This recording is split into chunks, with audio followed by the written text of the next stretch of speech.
I think this winter will be the same as last winter, or maybe even worse, because I think that Russians will continue strikes on our infrastructure.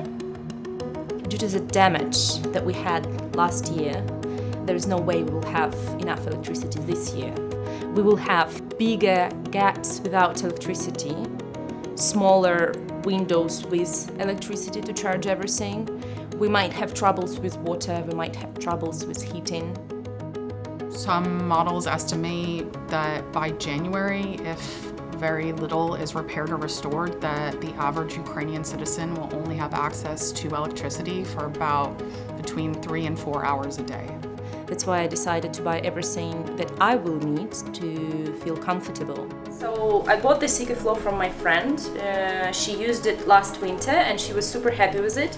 She used it for charging her power banks and to plug lamp in. So this is a lighter that works from regular batteries, and also 6 power banks. Because I'm a paranoid, I'm afraid to stay without light or energy, and this one can charge laptop, and this cable can supply my router, so I will be with internet, with light, and happy. So while we were on mission in Kyiv, we visited a news producer living in a multi-story apartment building. Essentially, she was really prepared to be able to try and do her job amidst those rolling blackouts. I bought this cart specifically for keeping food here. I don't need fridge. In winter, temperature itself will keep it fresh, and when there's going to be no power, I will turn off my fridge and I will just use this. So I bought this specifically for that purpose. She was a prime example of the resiliency of the Ukrainian people and the ingenious solutions that they're coming up with to try and get around these substantial challenges to just living their normal lives.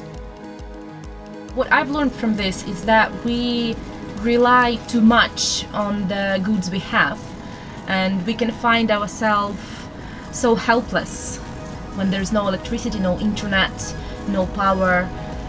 So I think it's good to think about ways to still being able to operate when there's no electricity, because some people were pretty helpless without this, you know, and so I don't like this feeling. That's why I prefer to have knowledge and options to still be able to live my normal life even when there is no power or signal.